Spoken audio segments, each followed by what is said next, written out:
What is going on, everyone? This is Connor, the co-host with the most, and welcome back to another spooky, scary episode of Clutch Crew Sports. This is the annual Halloween episode, and just like last year, we've got some nice Halloween imagery if you're watching on YouTube. This is definitely going to be an episode to watch on YouTube because I spent some time working on these slides, so I want everyone to actually see these. Um, but yeah, excited to bring you another episode. This week, we're going to be looking at just like our buy and sell in week 2, we're going to be doing a Halloween trick or treat this week, looking at 8 different NFL topics and whether or not we agree with them or not. Then, as always, we're going to preview the games for the week and look back on another disappointing lockboard week for myself, spoiler alert, and just the crew as a whole. The lockboard has been fairly disappointing recently. And then we're going to close the episode out by looking at the upcoming NFL trade deadline. There's already been one big trade that has been made today that you guys will find out later on in the episode. But it should be a lot of fun, and hopefully you guys enjoy. Now let me introduce you to the rest of the crew. What's up, everyone? Zach here. Once again, Connor is hosting the episode, so I get to take the second seat, so to say, in this and be a regular crew member. But yeah, super excited to do the Halloween episode again. I know it was a big hit last year. We had a lot of fun making it. And like Connor said, check it out on YouTube just to see our intro slides alone. Connor didn't get to have enough time to describe all his stuff, and I can't say everything on my slide either, but it's a lot of fun, personal related stuff, Halloween themed to look at. And yeah, it's another bad week for the Jaguars. So at least I have this podcast, talk about sports. And it's not thank God when I made this podcast, it wasn't a Jaguars only podcast because I would be probably stopped doing that by now. But yeah, that's yep. What's going on, y'all? Eric, the ranting co-host here, or is in this episode, I will be Howard Wolowitz from The Big Bang Theory. If you're looking at the slides, you can see my costume there. Definitely gonna have to agree with Zach here about the Jags thing. I'm just gonna go ahead and say it now. Fire Urban Meyer, just get rid of him. Anyway, we're not even talking about that this episode, but us Jaguars fans are pretty upset right now. But yeah, I hope you guys enjoy this. A lot of fun Halloween. A lot of cool topics to discuss here. So yeah, I'm ready to get into it, man. Hey, what's up, guys? It's Nate here. Like the other guys said, had a fun time putting together the spooky slides for Halloween today. If you are watching on YouTube, I've got a couple of Gators and Patriots images with Halloween theme, and then I've got Paul Pierce in his Buzz Lightyear Halloween costume. I was wondering who that was. I was like, that guy looks familiar, but I can't put a finger to him. Yeah, I was like, it's just one of the goofier NBA images I could find, so I thought that'd be fun to throw in. But yeah, hopefully everyone had a bunch of candy and all that this weekend, and Pat's actually got a win, so pretty good Halloween for me at least. So excited to talk about it with the rest of the guys here. Yeah, I think it's we're kind of getting back to that old theme of Nate and I seem to be happy with our NFL teams on a weekly basis, whereas Zach and Eric not so much. Hopefully it stays that way, at least for me, because the Steelers have been so unpredictable. But we are going to go around the shield as we foreshadowed with trick or treat. Each one of us has normally when we do this, you see that we have that each of us has our normal picture up here, but we've each picked out a Halloween themed picture. I'll go ahead and say that I've got the Grim Reaper once again. Different picture this year to change it up. And then Eric is going with his Howard from Big Bang Theory. Eric, you might want to consider going back and getting a PhD because you've only got a master's, and that's not good. Yeah, I basically have no chance of success in life. And then Zach has, I don't know why I always forget his name. Is it Dave? Is that his name? Zach? The guy. It's the guy from Disturbed. And then Nate has gone the more traditional Halloween route with a Michael Myers picture. So I like it. I like the choices. But now we're going to get into trick or treat. And like I said, we have 8 topics, and we're going to start with this one's going to make Eric and especially his fiance Susan happy. One of the biggest surprises this year that I'm sure we're going to talk about next week on our midseason review. The Dallas Cowboys are off to a 6-1 start, but as we see in the past, they don't always good early season doesn't always translate to late season success. Are the Dallas Cowboys a Super Bowl contender?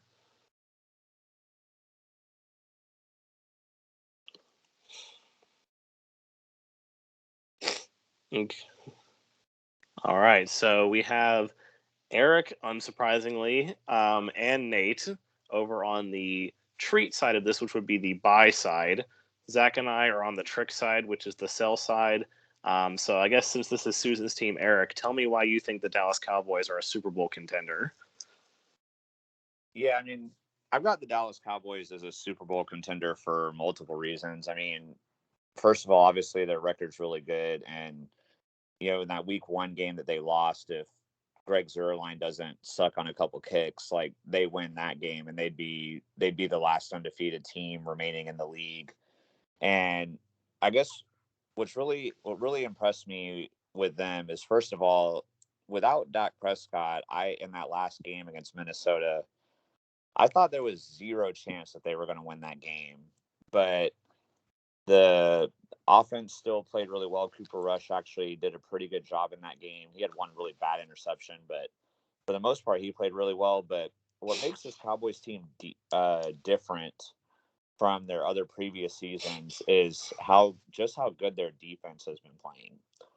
And I know they haven't had necessarily the toughest schedule to date yet, but their defense is playing at a level that they've never played at. And that's always been what's held them back before. Like, they've always had great offenses, whether it's been, when Dak was their quarterback, or, before him when Romo was the quarterback. They've always had weapons. They've always had a good O-line. Quarterback play's been pretty good, but it's always been their defense that's been the biggest problem. And their defense is just playing at a elite level right now. Like, the Vikings have been, they've been kind of hot and cold this year, but they've had a lot of hot games, but the defense held them to 16 points on the road. I mean, that's, with the weapons that Minnesota has, that's pretty impressive. I'm a believer in this team right now. Obviously, I wish it was my Jags, but since it's Susan's team, I can be happy for her. So, but yeah, I am a believer in the Cowboys. All right, well, Zach, we're both on the trick side here. You're a little bit more on the trick side than I am. So tell me why the Dallas Cowboys aren't a Super Bowl contender.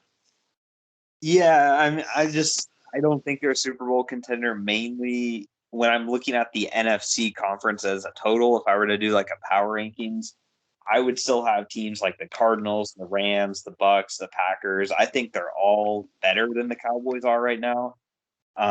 Like Eric kind of said, their schedule has kind of been an easier one. They're feasting in a bad division, I think, so their record's going to be really good. But I'm still waiting to see on the Cowboys. Like, they're clearly good enough to make the playoffs and stuff, maybe win a game, but this team just hasn't had any playoff success in the past. And when you're in a conference with teams like the Packers, who are always making it to NFC Championship games, Tom Brady, and losing. Yeah, they lose, but they will at least make it there. They have the Cowboys number. I know. Rams are traditionally good. The Cardinals are an up and comer. It's like there's so much competition for the Cowboys right now, and I think they're good, but it's still like a wait and see thing. I have all those teams better than them. Yeah, definitely. All right, so now we're going to move on to, the Cardinals finally fell this week. They're no longer undefeated. But now we're going to move on to the Detroit Lions. They're still winless this season. So, and, they've had a couple games where they've looked good, but they looked absolutely awful against the Eagles, which I know 3 out of the 4 of us actually picked the Lions to win that game at home, and then they came out and got blown out 44-6. So, is it a possibility that we can once again see the Detroit Lions go winless? This time, not just 0-16, but 0-17 this time.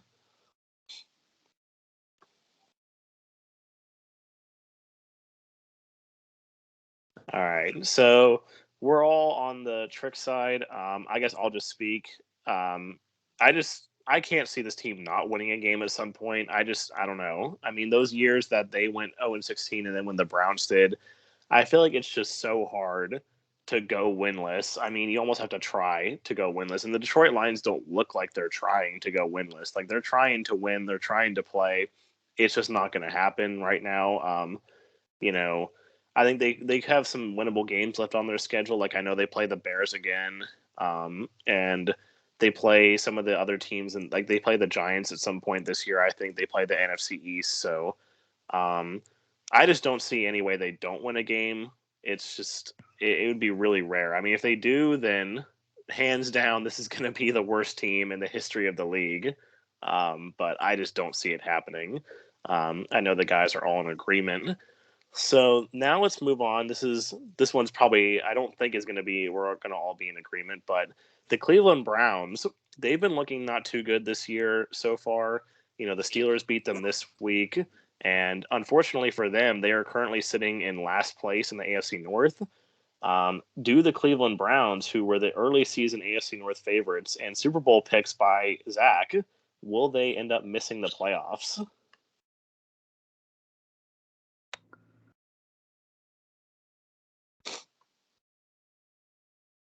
All right, so we have Zach, Eric, and Nate on the trick side, and I am the lone person on the treat side.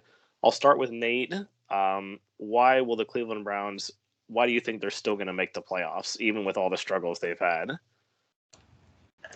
Yeah, so I mean, I think that I'm not necessarily picking them saying like they're 100% gonna make the playoffs, but I do think that that division is in such like a tight, competitive race right now. I don't think it's like they're necessarily out of the running just because we're in last place. I think there's still enough games left where they could, um, you know, win games versus the Bengals and the Ravens and the Steelers to make up that lead. I think that that roster, there's a reason that we picked them, to win the division or else, be at the top of the standings at the coming into the season because there's so much talent there that I think in the long run, like the Bengals are doing great so far, like way better than I thought they would be for sure. But I think the Browns roster, I think all that talent once they get healthy and at full strength again, I think just over the course of 17 games, that's gonna, I think, win out there. I'd be surprised if it didn't.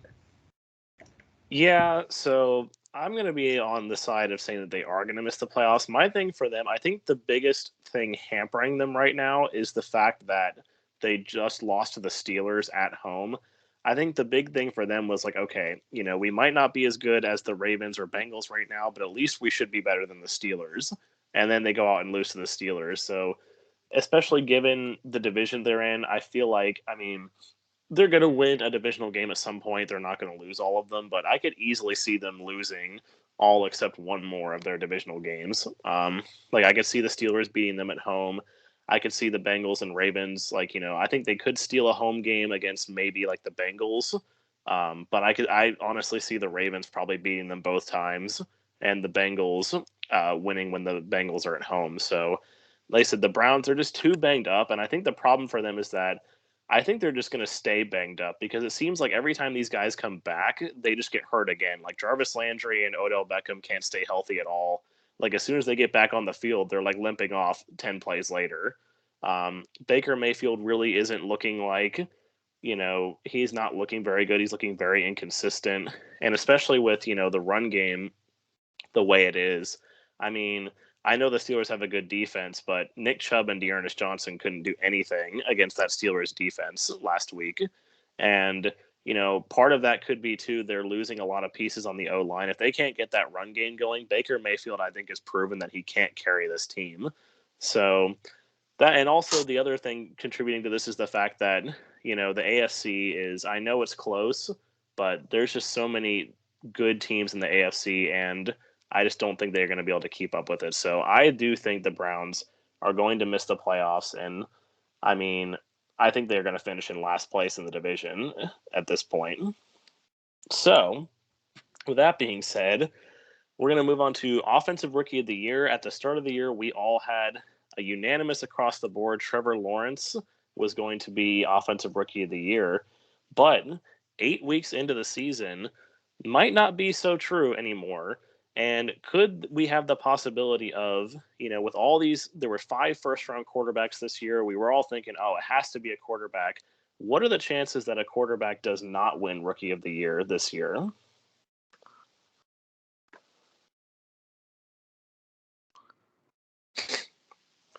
All right. So we are all Sorry. That's fine. We're all on the treat side here. We all think that a quarterback won't win Rookie of the Year. Eric, tell me about the Rookie of the Year race. Yeah, unfortunately for Zach and I, it's not looking too good for Trevor. He started off the season pretty bad, and then he put some good games together, but then had a horrible game last week against Seattle. It's like almost like everything just went completely backwards. But even so, it wasn't like he was lighting it up per se anyway. And that's just kind of been the trend with all of the quarterbacks, all of the rookie quarterbacks this year. Like Trey Lance hasn't even played yet. Justin Fields, like he actually did like pretty good, it looked like, in the 49ers game. But other than that, he'd had a bunch of abysmal games. Zach Wilson's been abysmal. The only one that's actually had strung some good games together is Mac Jones, ironically, who was the last one picked. But even then, I don't think he's been strong enough. I mean, for me, it's depending on what happens the rest of the way, it's either going to come down to Jamar Chase or Najee Harris. Both of them kind of struggled the first couple games, didn't necessarily do a whole lot, but Jamar Chase has been, lighting it up for the most part over these last few weeks. And then Najee Harris has really come together and really helping the Steelers get a running game going again, which last year they couldn't do at all. So unless both of them were to get hurt or something, I don't really see how, or unless maybe if Mac Jones were to suddenly go off, for a bunch of games, then maybe he could get it. But it's Jamar Chase and Najee Harris as the top two. Like, it's their race to lose at this point, in my opinion. Yeah, definitely got to agree with you there. Hopefully for me, it's Najee Harris. Don't want to see that Bengals player winning any sort of award. So, yeah. So moving on from some AFC North related questions to the AFC East, the New York Jets pulling off a big upset against the Cincinnati Bengals this week. They somehow also managed to pull off a big upset against the Tennessee Titans with a healthy Derrick Henry. I don't know what's going on with the Jets. It's like they are trash against bad teams and they're really good against good teams. Who knows what's going on? But, this team was looking to be a cellar dweller, possibly fighting for that number 1 pick. But with the way that they've been looking, is it possible that the New York Jets could make it to 5 wins this season?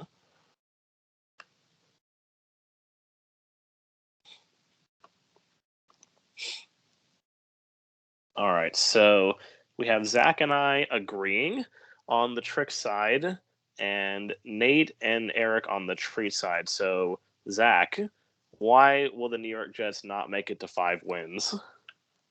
Yeah, so I mean, this is one of those things where it's like you can't be too reactionary to one game.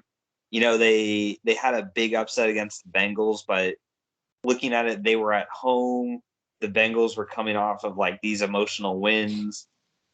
And it just seemed like a good opportunity for them to possibly steal it. The Jets have been abysmal this year for the most part, especially on offense. Like they scored their first quarter points this week. Before this week, they hadn't scored a single point in the first quarter. They averaged like 20 yards a quarter in the first quarter. Like this just with Zach Wilson in there, they were looking terrible for all these games. And then now Mike White's done good, but Zach Wilson's going to come back in a couple of weeks. I assume no matter what Mike White does, he'll probably, when Zach's healthy, I think he'll get the start back up again. So it's like, I just don't think this team is very good enough to get 5 wins. They do play the Jags, the Texans, the Dolphins a few times. So like on paper, you would think so, but personally, I just don't see it happening. I think 4 is their ceiling, but what about the street side? Yeah, so Nate, tell me why your AFC East counterparts over there can actually make it to 5 wins. Yeah, so I mean, kind of for the reasons that Zach just listed with the schedule there. It's again, like, I don't think that after beating the Bengals by 3 points, I don't think that they're all of a sudden a playoff contender or anything like that. But I do think their schedule has some pretty manageable games on there. It seems like they're not actively tanking like they were last year. So if they're actually trying to win some games, I think they could find a way to uh, win 3 games on that schedule with, I hate to say, but the Jags, you never know what they're gonna show up looking like on Sunday, and the Dolphins are kind of in the same boat there. That they get two shots at them, and the Texans, they had that one week that they looked really good, but other than that they're a pretty beatable roster too. So I feel like, and then they beat the Texans with healthy Derrick Henry. So I mean, who knows? They could upset somebody else who is totally out of the blue. So I think it's believable. I'm not saying they're an incredible team, but I could see it happening. We're not locking it or anything, but no, could not going happen. that far. So now we move on to the Arizona Cardinals. As I mentioned before, they finally took their first L of the season on a Thursday night thriller against the Packers. The Cardinals have been looking a little shaky this year at times, but obviously, they didn't get to 7-0 for, by being a shaky team. So what are your guys' thoughts on, are the Cardinals potentially headed for a first round playoff upset?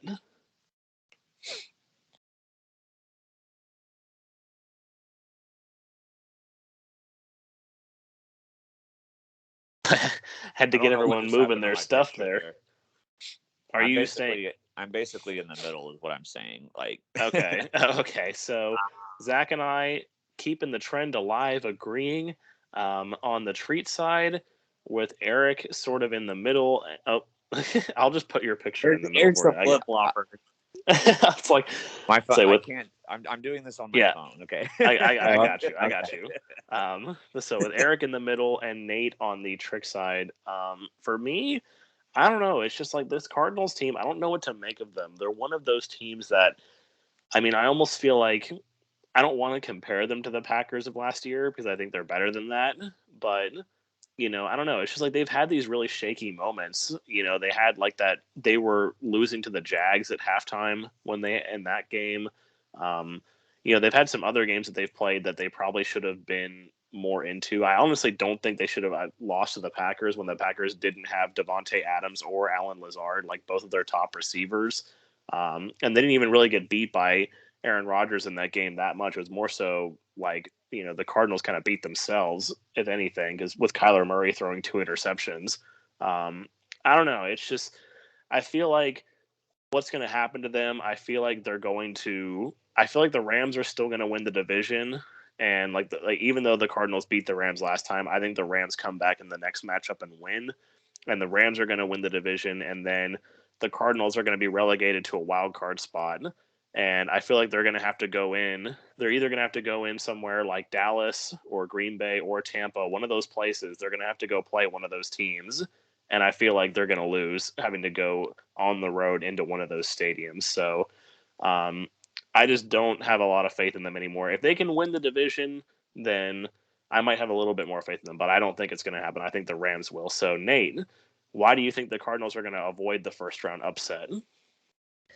I mean, I'm just very, I guess, bullish on the Cardinals this year. Maybe it's just me, but I think that they're not putting too much into their loss versus the Packers. I think Thursday night games kind of, that short week is always weird for teams, and that's not an excuse to lose, but I think, dropping a game like that versus a title contender in the Packers is enough to really write them off just yet. I think that it's going to be close for some in the Rams, but even with the Von Miller edition, I do think that the Cardinals can definitely beat them in the second matchup.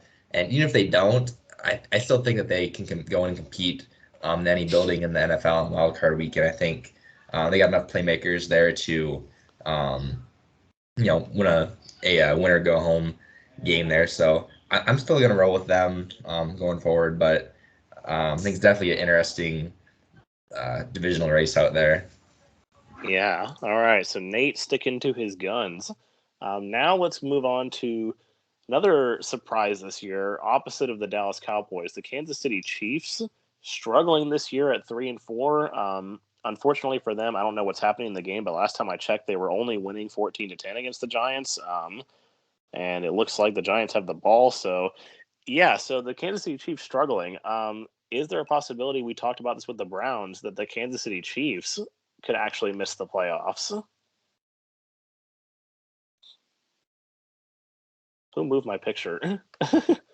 Oh, shoot, that was me. Sorry. I was like, I was on the wrong. I thought I was clicked on the line.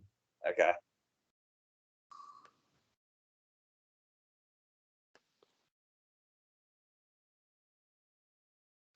Are you keeping your picture where it is, Zach? I moved it. Oh, This okay. is not Sorry. There was a delay. Okay, there we go. So we have Zach and Eric fully on the trick side, with Nate and I sort of in the middle. Nate slightly on the trick side, me slightly on the treat side. Zach, Kansas City Chiefs, what's going on with them? Yeah, this is another thing where it's like people gotta slow their horses down. Like have Patrick Mahomes, Tyreek Hill, and Travis Kelsey. Like I'll believe it. I'll believe they miss the playoffs when they actually do. Like I don't care what their record is right now. I don't care what their schedule looks like. The Chiefs are one of those teams. They've been to back-to-back Super Bowls. You give them the benefit of the doubt that they're going to make the playoffs. I think all this talk about them missing the playoffs is complete nonsense. Honestly, like this is a fair question based on their record, and this is like a hot take segment and stuff. But come on, guys, they're not missing the playoffs. I'll lock that or whatever that. Uh-oh. I don't think that's a strong enough thing to lock, but I'll do it if it makes you guys feel better. I'm locking that they make the playoffs. Interesting. I mean, I will say for me, since I'm the furthest to the right here on the spectrum, my thing is that to me, it's going to depend on what they do at right before the trade deadline, honestly, since it's tomorrow, and we're going to talk about them a little bit later. Because if I look at this team right now, like, I mean, Patrick Mahomes is in a funk. Like, he's in a real bad funk. I don't know what's going on with him. I mean, I would like to think that he's going to come out of it, but it just seems to me like the teams, they know how to stop the Chiefs now. Like, Travis Kelsey and Tyreek Hill, like, they're not going off for huge numbers like they usually are. I mean, if I look at right now in this game, like, Travis Kelsey has one catch for 3 yards. Like, who else? And it's the Giants that you're playing against. I mean, come on now. Like, they can't be that good, and then the other thing, and the main thing for me with them, is just that defense. Oh my goodness, that defense is so atrocious. I don't even know. Like, they have to be a bottom tier like a bottom 5 defense, in my opinion. So, if Patrick Mahomes can get himself out of this funk, and if they can make like maybe 1 or 2 moves along the trade deadline, then I will firmly put myself back on the Chiefs are making the playoffs train. But if they can't do anything to change this before the trade deadline, and if Patrick Mahomes has another couple of weeks of, not looking like Patrick Mahomes, then I could totally see the Chiefs missing the playoffs, given how good a lot of these AFC teams are, especially the division they play in. I mean, the Chargers have been looking a little rough, but I mean, the Chargers already beat them once, and the Raiders have been looking decently, even with the head coaching problem, and for some reason, it's like, the Raiders have the Chiefs number. So, I just don't know anymore with the Kansas City Chiefs. And I will say this, though, that 100%, and I'd be confident to lock this, that Patrick Mahomes is not at all even going to be in the discussion for MVP this season. So, moving on. Sorry, Eric, that you're going to get that pick wrong, but ouch. So yeah, final trick or treat question. I don't know if this one's going to be as controversial as that one. I didn't expect that one to be as controversial, but we're gonna. Me to talk about it, so come on. That's true. I mean, you versus me, it's got to be controversial somehow. But the Miami Dolphins, on a 6-game losing streak after a win in Week 1 against the New England Patriots, we had this discussion last week about young quarterbacks. Will the Miami Dolphins move on from Tua Tagovailoa at the end of this season?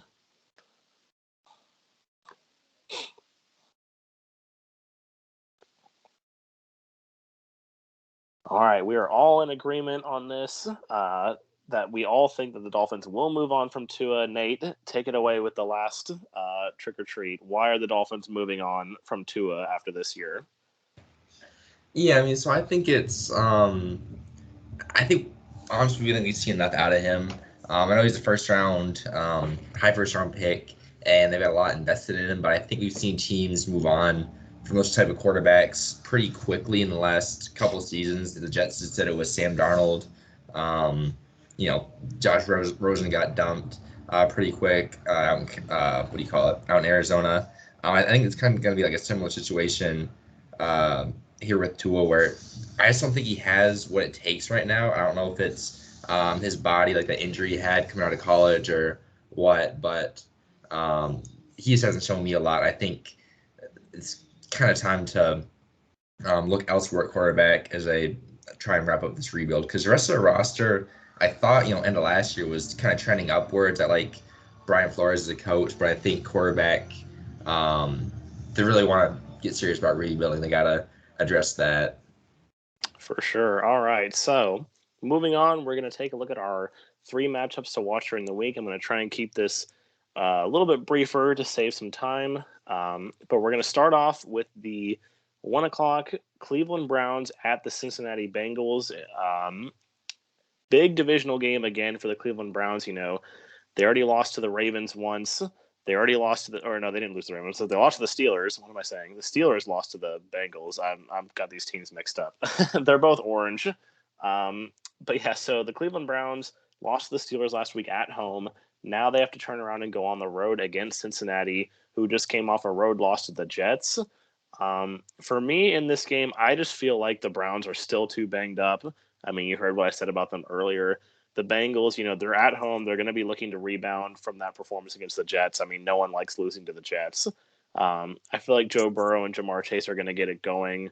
I think it is going to be a low scoring game just because this Browns defense is really good. But I also don't think their offense is going to be able to do anything against the Bengals defense, which has been surprisingly good. So I'm going to take the Cincinnati Bengals in a low scoring affair, 17-10. Eric, what about you? Yeah, I pretty much agree with you. Spot on here. Like, I'm still a believer in the Browns going forward, but I do think they're too banged up right now to get this win. So I'm going to go. I do think it'll be a little bit higher scoring, but I'm going to go Bengals 21-17. Zach. All right. Well, I gotta keep with my predictions here. I'm still a Browns believer. Battle for Ohio here. It's gonna be close, I think, but I saw enough good out of Cleveland's defense yesterday to make me think that they can slow down this Bengals offense. And they have to get some better. Nick Chubb has to do better than what he did. I expect them to run the ball a lot and control the time of possession. I'll say Browns 24-21. All right, Nate. And yeah, after I talked them up earlier, I can't pick against them here, so I'm gonna go Browns. I'm gonna go. I don't want to copy Zach, so I'm gonna go Browns 24, Bengals 17. I think their defense is gonna get it done. Don't want to be a copycat there. All right, so Nate, take it away with our second game of the week. Yeah, so we've got Chargers versus Eagles up there. I think this is a pretty interesting matchup. I feel like I say that every week, but it's not necessarily like the two best teams of the week facing off. But I think that the Chargers coming off that loss to the Pats last week, and the Eagles put up a ton of points on the Lions, who aren't looking too good right now. So both coming out of two separate performances, I guess you could say. I think we definitely be interesting as far as the offenses. The Chargers put up a ton of points. Start off the season, they kind of been slowed down in the last couple weeks. The Pats did a really good job against them. I watched most of that game, and the Eagles have been okay, but they've definitely been exposed by some teams. So it'll mostly, I think, what I'm going to look for is to see if the Chargers can get back on track on offense, and if the Eagles can kind of keep it up versus a defense that's been banged up. Chargers lost some guys from their secondary yesterday, so Jalen Hurts should have, a decent, not a very hard defense to work against. So we'll see if the Eagles can get it done. But I'm going to go with the Chargers. I think even with their injuries, are still a more well-rounded, better coach team at this time. So I'm going to go Chargers 28, Eagles 17. Eric. Yeah. Oh, So sorry. I'm in agreement with Nate here. The Eagles did put a whooping on the Lions last week. It was the first time the Eagles have really looked good in a while, but it was the Lions, so it's not enough to convince me that the Eagles are getting things back on track just yet. I'm definitely going to need to see them do it again. So even though the Chargers have been struggling, I expect Justin Herbert to get it back on track this week, and I'm gonna go Chargers 24-13. Yeah, this is really an interesting matchup just because, the Eagles, while they haven't been winning, they have been in a lot of these games that they've lost. And it's more so, I think one thing that really was a shock to a lot of people was the game against the Lions. Like, it was their run game that really carried them. Like, Jalen Hurts did almost nothing in that game. It was really Jordan Howard and Boston Scott that really won that game for them. That being said, though, I do expect the Chargers to get back on track here. I mean, Austin Eckler is just too good to, be able to contain him for so long. And I think this Eagles defense is going to be exposed by him. I think it's going to be a higher scoring affair. I think this is two decent offenses and two pretty bad defenses. So I'm going to take the Chargers in this one and go Chargers 35-28 over the Eagles. Zach, what about you? I'm gonna be a little different than you guys. I'm gonna take the Eagles in this one. I think it'll be an upset, but also like the Chargers haven't, since that Ravens game, we talked them up on the podcast, like, oh, this great offense, this great surprise, and they just haven't looked the same really. And the Eagles, I think, are hitting stride right now. It really is a prove it game for both teams. I think if the Chargers drop this one, it's gonna look really bad. If the Eagles lose, it's gonna be like, all right, they're back to being the Eagles. But I'm gonna go with the home team, home field advantage of this one. Take the Eagles in a close one. I'll say 28-27 Eagles. All right, Zach, take it away with the last game of the week. We were just talking about the Chiefs, and here they are now. Yeah, so we have Chiefs and Packers here, 4:25 game, and record-wise, this might not be as entertaining because the Chiefs have some losses, but still, it's Aaron Rodgers versus Patrick Mahomes again. You never know when it's going to be the last time these two quarterbacks match up against each other. If since they don't play in separate, they don't play in the same conferences, and Aaron's pretty old, so it is going to be fascinating to see just the quarterback battle here. That's for sure the matchup to watch. See which quarterback outduels the other. But at the end of the day, I'm going to pick the Chiefs in this one. It's tough to go into Arrowhead and win. Really tough to do that. The Chiefs, we've talked about their struggles, but we also, I still think the Packers, I'm not, I've never been, whereas I'll give the Browns the benefit of the doubt. I don't do that with the Packers. So I'm going to pick the Chiefs in a high scoring game. I do think this will live up to the shootout that we expect it will be. I'll say Chiefs 38, Packers 30. Eric, what about you? Yeah, so I'm gonna disagree with you on this one. While the Chiefs were my Super Bowl pick and everything, and I was Zach from the topic earlier that I do believe the Chiefs will still get to the playoffs, but I just don't think they're going to win this game. I mean, other than that horrible loss that Green Bay had in week 1. They've looked really good since then. And they even went into Arizona on the road on a Thursday night game without their top 3 weapons. And their starting tight end even got hurt like halfway through the game, and the Packers still won the game. They're another team like Dallas in the sense where like their defense is playing better than normal. Like they've always been kind of a deal like with Dallas where it's always been their defense that's held them back, but their defense isn't. I'm not going to call them a lead or anything, but they've been playing better than they have in previous seasons. And the Chiefs have just been struggling offensively. And like Connor alluded to earlier, I mean, we know how bad the Chiefs defense is. Aaron Rodgers should have, Adams and Lazard back this week. And I think he's going to carve them up. I think the Chiefs will could hang in there for a while, but I'm going to go Green Bay 34-20. Yeah, I'm going to have to agree with Eric here and go with the Green Bay Packers. Like I said, I'm expecting Rodgers to have a really good day against them. I'm expecting Devontae Adams to go for 150 yards and 2 touchdowns on this atrocious Chiefs secondary, and I'm going to go Green Bay 35-24. Nate, what about you?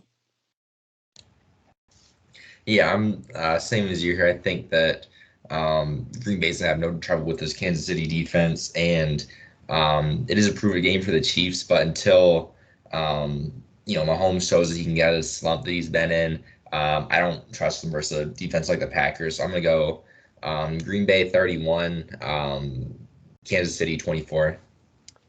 You're welcome, Caleb. Giving the Packers some love for once on this podcast. Me. It's not for me. Well, yeah, still blame Zach. He was the one that made that Twitter post. But now we're going to move on to the lockboard. And, unfortunately, there's the images. We had this last year around Halloween, and I felt like it was only appropriate that despite all the close games not going my way and, all this other stuff with the lockboard, I have only managed to put up 2 points in the last 5 weeks of the lockboard. That's 4 weeks of 0 points. I don't know, guys. Maybe it's time for me to, bow out of the lockboard this year, considering how I'm performing. But, I'll keep going. You never know what could happen. Maybe, who knows, I could pick 3 5-pointers and get them all right, and then all of a sudden I'm back in it with 15 points. So who knows? But, yeah, unfortunately, has not been going my way since even when it looked like it was actually going to be going really good for me the first few weeks when Eric and I were kind of fighting for first. Well, let's look at the total standings. Zach putting up 0 points this week, remains at 28 points and stays in second place. Eric, actually moves down to second place technically. Eric with the best week of all of us with 5 points, moving up with 33 points. He retakes the lead, sole possession of the lead from Zach. I remain in last place with another 0-point week at 22. And Nate, with a 3-point week, goes up in a tie for second with Zach with 28 points, only 5 points off the lead, whereas I am 11 points off the lead. So Eric had the first pick. Tell us briefly about your picks.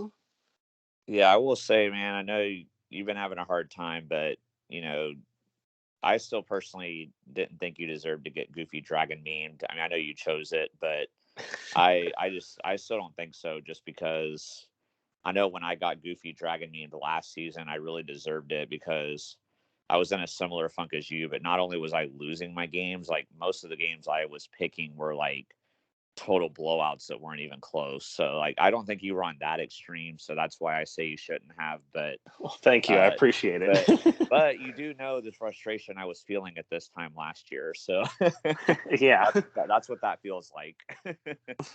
But anyway, so yeah, I got 2 of my 3 picks right this week. The one I didn't get, it was a little farther down my board. I got sniped on a couple picks, but which the guys are going to be talking about those said snipes, but I wouldn't have got those picks right either. So it luckily it didn't hurt me, but I went with Connor's Hornets over the Heat, and they were down big early in the game, but they made a comeback. I thought maybe they would get it, but it came up short in the fourth, and the Heat ran away with it. So I didn't get that. But having the first pick, I wanted to make sure you obviously want to get the first pick right when you know you for sure get the first pick that you're going to want. And so I chose Michigan State over Michigan.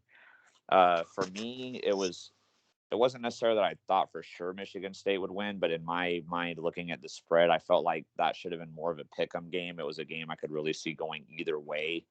So I felt for 3 points, it was a good value to get on basically a coin flip, and Michigan State got it done for me. And then I took the Titans over the Colts, kind of like what Zach talked about in some of his picks the last couple of weeks, where he kind of looks at it and thinks who would he have favored in the situation. And for me with that game, it was the Titans, but the Colts were like 2-point favorites or something like that. So I put that one up pretty high on my list because I felt pretty confident Tennessee would win. They kind of struggled a bit, but they managed to get the job done.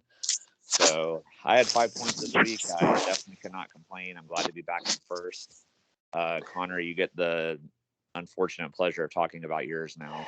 Yeah, once again, 0 points. I picked Iowa over Wisconsin, another game where I was kind of surprised that Wisconsin was favored, but Iowa is just every week proving that they're trash more and more often. I don't know how they managed to beat Iowa State and Penn State. I mean, Penn State's not been looking strong either, but I don't know how they managed to beat Iowa State given how they've been playing recently. Somehow they're still ranked number 19 too. I don't understand that either. I don't know how they're still in the top 25. So, just keep overrating Iowa AP poll. Keep doing that. I'm going to stop picking them after this because I don't even know why I wanted. I mean, I put this like first on my board, but in hindsight, I should have put Michigan State first. But obviously, I wouldn't have gotten it anyway, so I can't be upset about that. And then SMU over Houston, that was like a pick'em game basically.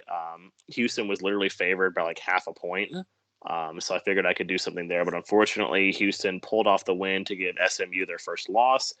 And then finally, UNC over Notre Dame, like I said, a little bit lower down my board. Like Eric had with Charlotte over Miami. But, I thought, maybe Sam Howell and this team could come out and, beat Notre Dame, who's been, they've had their struggles this season. But Notre Dame kind of controlled that from the start. So another 0 point week. So, what can you do? Nate, let's get away from my horrible picks and talk about yours. Yeah, I mean, mine weren't too much better. I did get one right that I actually, for being a lockboard, this is one of the picks I really believed. And Patriots over the Chargers on Sunday. I picked that in our regular weekly picks as well. I just figured that Pats have, their defenses look pretty solid lately, and I figured, if any of the upsets this week, that would probably be the most likely in my mind. And it, happened pretty close to how I expected it to. They won with defense, so pretty good showing there. And then the rest of my picks were not quite as good. I took Ole Miss over Auburn. It's a 2-pointer. It was a pretty low spread. I figured it won't really be a huge upset if Mississippi won, but I believe Matt Corral got hurt pretty early in that game. I don't know if it would have mattered because Auburn won by a pretty solid amount, but that one was an L for me. And then my last one was really bad. It was lower down the board, I think. I hope. But I hope I this picked was the low on my Jags board. Picked the Jags over the Seahawks on Sunday. I just figured, I know the Jags have been pretty bad this year, but I figured, they can probably beat Seahawks roster with Geno Smith at quarterback, and I was dead wrong. They got blown out somehow. So that reminds me not to pick the Jags in lockboard settings going forward. But learn my lesson there. Hopefully next week will be a little bit better with the picks and the get some more points there. All right, yeah. Then I'll go through my picks last year. Finally having the last pick finally cost me, I think, a couple times here. Like, it hurt. My picks were the Bears over the 49ers as a possible 3-point play. I thought they had a real good shot. I think the Bears were at home in that game, and the 49ers have been looking really, really bad with Jimmy G. So I was like, okay, maybe the Bears defense can pull out a win, but they didn't. I had a bad beat with the Magic beating the Raptors as a 5-point spread. That's really the only reason I picked this was because the 5-point spread on it. They lost by 1 point, so that was disappointing to see. And then I think still nobody's gotten an NBA pick correct. So I think we're you'd be still right on that. still over on the NBA games. But then I picked the Washington football team over the Broncos. I thought, the Broncos have been really struggling recently. So, definitely a good chance that Washington could have won it. It was a close game, but it didn't go my way. And this week I finally had some stuff that didn't go my way. So that's what happens when you get 0 points. It happens. Hey, well, don't feel too bad because stuff hasn't been going my way for 5 weeks. So Yeah, I know. I know I'm not the worst. So, but yeah. So next week, Zach will be having the first pick. I will have a second pick. Nate remains in the same spot with the third pick, and Eric, for the first time in a while, is going to be picking last. So we'll see how that goes. Oh yeah. And we'll see how it goes with Zach picking first, because it seems like he's been better at picking last, aside from this week. So who knows? Really quickly, fantasy league update. We've been talking about the Packers on this episode and the Eagles actually, but sucks to suck, Brody Sports Talk. We really manhandled you this week. We get to talk the smack when we win. So I saw they made y'all made a bunch of trades too to try and switch around your team. I saw y'all traded away Josh Allen. So who knows how it's going to go, but pretty solid week across the board for us. Obviously, other than Justin Jefferson, who got 3, didn't expect that, but 28 for Stafford, 25 for Eckler, Kamara a little bit low at 16. But still decent. Not everyone's going to get 20 points. Deebo Samuel up at 26. Marvin Jones, a disappointment at 7.5. But, I kind of like Nate. I didn't think the Jags were going to win that game, but I thought they were going to do a little bit better than they did. So that was unfortunate. Carolina defense, a nice 14-point outing. So really, the Birdie Sports Talk team, other than Josh Allen, was pretty disappointing. Kenneth Gainwell with only 3 points. I'm not sure why he got started, but I don't know. So we're 3-5 now as a podcast. That's why we're not the GM. That just shows their GM ability right there. Whoa! Sorry, guys. I apologize. I didn't mean for this to turn into a roast. But yeah. Birdie Sports Hey, Talk. can you guys guest next week on our podcast, please? I'm just kidding. They've been having a tough. We've been talking about we've been having a tough year, but unfortunately y'all have been having a quite a bit tougher year. So it happens to the best of us. Unfortunately, it's just not your guys' year. Unfortunately. All right, finally we're gonna close it out with another Around the Shield. This is the first dual Around the Shield, talking about the trade deadline. There was a huge trade that happened just today. And I think it was Nate alluded to it earlier, but Eric, what is going to be the impact of this Von Miller to the LA Rams trade, and what does it mean for both of these teams? Yeah, this trade I like for both sides. I do worry about the Rams for the future, just giving away so many draft picks, but they're in win now mode, so I can't blame them for doing this. And I know Von Miller's hurt right now, but when he comes back healthy, having him and Aaron Donald, rushing after the quarterback, that's going to be pretty scary. So I know the Rams defense has struggled a little bit at times this year. They've been good, but they've also been bad at times, been a little bit inconsistent there. So I like the move for the Rams. I think it was a good decision to get another pass rushing threat in there. And I also like it for the Broncos just because, they're pretty much rebuilding right now. They obviously don't have they obviously don't have their franchise quarterback in place yet, and they've got a lot of needs on that team. And by the time they're ready to contend again, Von Miller would be. I mean, he's already like at that age where he might be getting past his prime, where he's obviously not at the level he once was. So especially by the time the Broncos are ready to contend again, he'll be well past that.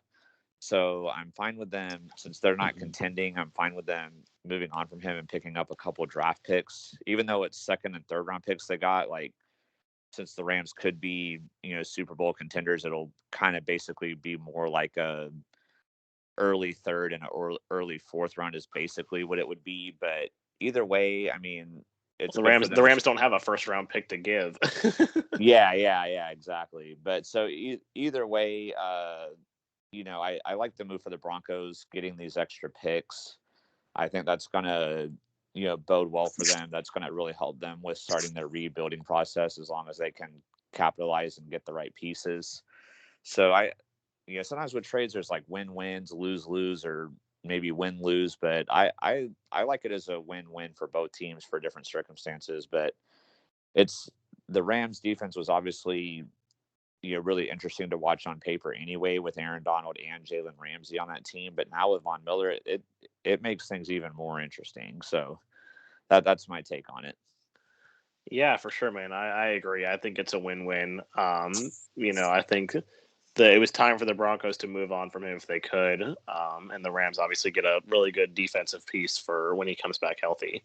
So the other big news swirling around that nothing's been official or confirmed or really happened yet, so to speak, but Deshaun Watson, obviously the rumors are heating up again because we are near the trade deadline, and the fact that he's not on the commissioner's list, so he can play. If whoever were to end up with him wants him to play, he can play. So Zach, tell me about some of these rumors that have been going on with Deshaun Watson and if he could potentially get traded before tomorrow's deadline. Yeah, I don't think he's going to get traded. He could play, but it's still the biggest problem for a trade to happen right now is that there's uncertainty with his legal situation. So he could face prison time and be out of the league, never play another snap of football again. Or he could, come back next year. So there's like that massive uncertainty. And then, so that would be like for teams trying to trade for him, not wanting to trade for him right now. And then from the Texans' point of view, they're not just going to give him away for a bag of chips. Like he's still a prized asset, top 5 quarterback in the league when he was playing. Like, they're going to want multiple first round picks. And I think also they want to know where the first round pick's going to be in the draft. So I think also too, because it's not draft time right now, I think they might want some more, security with their picks. So I just don't think a trade's going to happen yet. Obviously, eventually it will if he can play football again. But some teams I think to list off that are like the most interested, probably I would say the Dolphins have to top the list. Potentially, let's see, what are some other teams? The Panthers, maybe. Maybe Washington. The Lions, maybe. Washington, yeah. Washington, Denver, maybe. Like there's some teams like that. So who knows? But I would be shocked if he gets traded. Yeah, I'm pretty much in agreement. I think there were some people in our podcast league a couple of times he got picked up and then dropped again. I don't know what people were doing with that, but I never really had any. I never put any hype into any of these rumors that he was going to be traded. I was like, if he gets traded, it will be like kind of in the off season at the end of this year. Because I agree with Zach that like they want more security for their picks. They don't want to go and trade him to the Broncos and then all of a sudden the Broncos turn it around with him and they go and make the playoffs and it's like, well, crap, like now this first round pick we have is, late in the first round where we were hoping it was going to be, earlier so that we could rebuild our team because the Texans are in full rebuild mode. So They definitely won't trade him unless they can get good draft picks. So we had Von Miller, Deshaun Watson. Now, there's a couple teams mainly looking at the Titans and the Chiefs as teams that are going to be buyers during the trade deadline. The Titans have already picked up Adrian Peterson, not in a trade, but just as a sign to replace Derrick Henry. But what kind of pieces should these two teams be looking for, Nate? Yeah, so I don't know. I think for Titans, like you said, they picked up Adrian Peterson. I don't know. They're kind of in a weird spot where. Oh, sorry. Did you say something? No. Oh, it was weird. I don't know, it was like feedback where I thought you were saying something, but yeah, like you said, they picked up Adrian Peterson through free agency, but it's like they're kind of in a weird spot where you kind of want to see what they can do this Sunday without Derrick Henry, how that offense looks, but the trade deadline is coming up right now, so it's kind of one of those spots where it's almost like, are the Titans going to be in like win now mode and still trying to aggressively push for the playoffs, try and contend there, or without a huge guy like Derrick Henry, is that offense is going to fall apart anyways? Now they better off trying to just win as many games as they can and look towards next year. So I think that's kind of an interesting situation where, as coming into the week, I would have said they were will be buyers trying to pick up any like veteran help they can get, trying to make a push at the playoffs this season. And then the Chiefs are another one where they've looked really iffy. Obviously, we talked about that a couple times this episode. Obviously, I think that I would have to still think that in their minds, at least they're pushing for title contention again. I can't imagine they would be sellers, but I mean, I don't know. They've got such high-priced contracts on that roster that maybe a couple of those guys they'd be better off without if they could dump those salaries and try to reconfigure things and go in different directions this coming off season. I know they're still trying to, if you have Patrick Mahomes, you got to be in win now mode every year when you've got a guy that talented. But I won't be surprised the Chiefs maybe, got rid of someone they overpaid for a couple years ago, or if, on the other hand, I won't be surprised if they tried to copy the Rams and look for some, make a splash there with some veterans. So I think, like you said, those are two interesting teams that it's hard to tell what they're going to do. There's always all those rumors at the deadline, but definitely am interested in those two teams this week here. Yeah, so in regards to the Chiefs, too, I've got two players here on this slide. I've got Deshaun Jackson and Melvin Ingram, two players that are wanting out of their current situations. I definitely think the Chiefs would be very well served to try and make an offer to the Pittsburgh Steelers to get Melvin Ingram. That defense, we've talked about it extensively this episode, is very bad. They're not able to get pressure on the quarterback. Melvin Ingram, while obviously not, the wrecking ball force that he once was, is still a very good pass rusher. He's a veteran presence on that defense. And, there's a lot of young players on that defense now, given like that a lot of the turnover. Having a veteran presence like that can really help, especially putting him on the other side of someone like Chris Jones or Frank Clark. He could be a good pass rushing asset for them and hopefully could start to turn that defense around. I know Ingram visited with the Chiefs in the offseason when he was when he was a free agent, and eventually nothing came of it. But, I think the Chiefs might be starting to rethink that now, looking at their defensive situation, and especially since he wants out of Pittsburgh. I don't know what they would have to give for him. I'd probably say maybe something like a third or fourth round pick, like maybe one of those for him. But obviously the Steelers can afford to be a little flexible given that they have TJ Watt and Alex Highsmith still on the roster. And then Deshaun Jackson, this is a very interesting situation. Just the fact that, he's obviously upset that he's not getting playing time, but he's also on a Super Bowl contending team, which, I'm surprised that he would want out of a Super Bowl contending team. Especially given his age, it's one of those things like, if he gets out of LA and goes somewhere, I don't know where he would go, but that's going to be on your career that you never want a ring. Obviously, if someone wants a ring, obviously it's not going to be as meaningful if you win it with the Rams, but it's still a ring, and I know everyone wants a ring. So it's a bit surprising. I think he's another thing that maybe the Chiefs could try and trade for, just because the Chiefs, there's been a lot of talk about their offensive weapons and how, like, a lot of them have not really worked out outside of Tyreek Hill and Travis Kelce. Like, McCole Hardman's been a bit of a disappointment. Byron Pringle has been okay.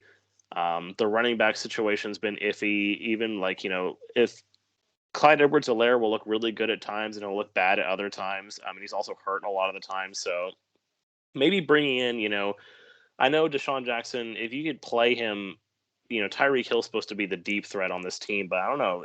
I feel like it's always good to have another deep threat, especially on this Chiefs team that likes to spread out the receivers a lot. Just having another fast receiver like him, he can still move at his age. So he could be a good potential suitor there. And the Titans really just need to look for another running back if I had to speak on them. But yeah, so that is going to wrap it up for this episode, guys. A lot of good talk, a lot of, a lot of Chiefs in this episode, a lot of Packers in this episode. I'm really excited we got through all these topics, and it was a fun episode. So be sure to tune in next week, guys. We're going to be doing our NFL midseason review next week. So, things we got right and what we got wrong. So that should be a fun episode given how unpredictable this season has been. Be sure to follow us on Twitter at clutchcrewsports. And be sure to subscribe on YouTube and like on YouTube. Also, if you're listening on Anchor, you should go watch this episode on YouTube because it's pretty cool with the graphics. So thank you guys so much for watching, and we will see you next time. Be See ya. clutch. Oh, so, Peace. sorry.